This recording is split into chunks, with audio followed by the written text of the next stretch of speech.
Okay,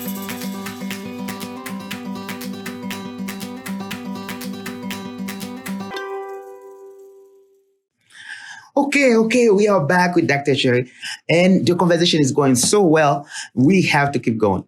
Now, we're going to talk about some of the things that Dr. Sheri love about teaching. So, what do you love about teaching? And give me examples. And I usually ask for three things with examples. So, but you can tell me more if you like. All right. Well, the main thing I like about teaching is interacting with the students. Yes. And needless to say, during COVID, that's been more difficult. We still have quite a few online options for students. And so not all of our courses are necessarily face-to-face. It's hard to keep that connection, but that is my favorite part of teaching. Not just teaching the material, but working with those that have decided to major in accounting, working with them to develop their professional skills. Yes. So when you're 18 years old and you're starting college, most students don't understand what the professional world really entails. Yeah. How to act, how to conduct yourself, things to think about in your career that you maybe at 18 are only thinking, I just want to get done with college. So getting students to take that scary step of getting an internship in a big city, for example, when they've grown up in small town Minnesota, and talking them into it and telling them that they're more than capable of it.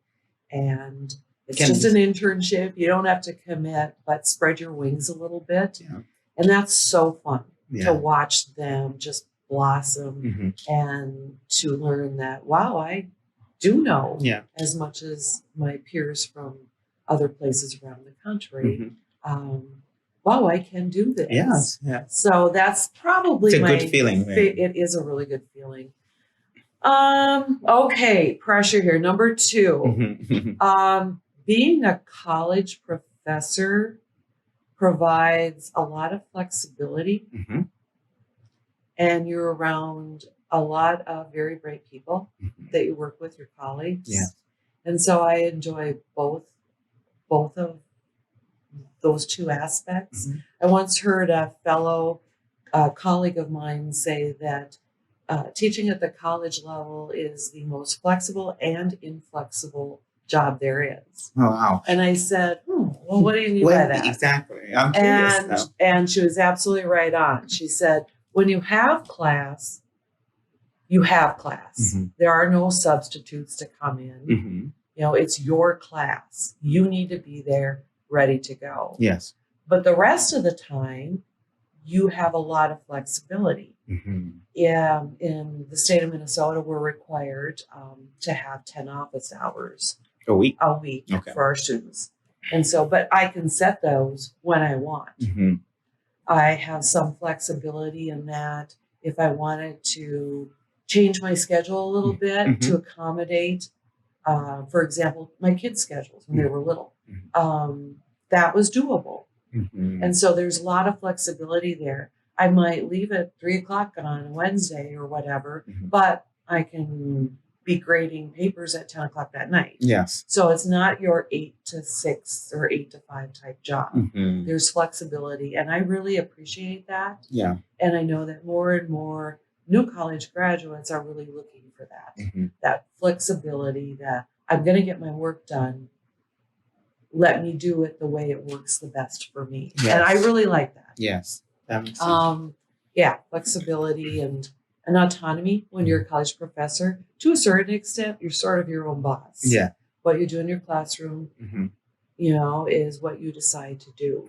And that part, I think, is important. In fact, I read a survey once that the only personality characteristic that all college professors had, whether they taught English or accounting or chemistry or whatever, was that need for autonomy. Wow. And I thought, boy, that's really interesting. I thought it was just me. Yeah. So you don't have a manager that's constantly checking up on you. do. Yeah, that's makes We do have to do uh, a plan Mhm. for what we're going to do in the future. As a business school, we have research Yeah. expectations. Mhm. And so we do write out a plan, write out a report on how we've met that plan. But again, I don't have a manager peeking his or her head in the door every Every hour. hour to know what you're doing. Exactly. Wow, wow. So, I mean, from what you tell me, I know there's discussion about teachers. Maybe it's not as at a college level. How rewarding it is teaching is for you. Well, I think it goes back to the students. Mhm. It's rewarding in that I can help them learn. I can watch them grow. Another rewarding aspect is when I teach principles of accounting, I might have somebody that has a different major that's just simply not sure what they want to do. Mhm. And if I see that they have an aptitude for it, I will guide them Mhm. Oh, wow. towards Okay. accounting. Yeah. And that's simply because there's so many opportunities. Mhm. Hand in hand with that, I love hearing from former students. Mhm. And I'm still in regular contact with people that have graduated Mhm. 25 years ago. Wow. Yeah. Wow. So And they're, big successful business people now. And yeah. So what is a conversation like that? I mean, how do you start a conversation when you see somebody for 25 years you haven't seen them? Well, usually they'll keep in touch. So it isn't that I haven't seen them for 25 years, but they were my student Oh, okay. 25 years Okay. ago. Mhm. Sometimes they'll send an email out, I'm going to be in the area. I Mhm. might stop by. When are you going to be around? Mhm. Be fun to stop by. Is there anybody else besides you there that I know? Mhm. Sometimes it's in regards to we're looking for some interns or I'm looking to hire somebody. Mhm. Do you have anybody in mind? Sometimes it's just to reach out and say, hey, I was thinking about college days. Mhm. Thought I'd reach out, see you're still working. Yes. And some of them I actually, have known quite well. They live locally, so I see them Okay. pretty frequently. Well, that makes sense. That makes sense. Wow. So I'm curious. So if you do you usually now that you're about to retire from teaching, so what's next?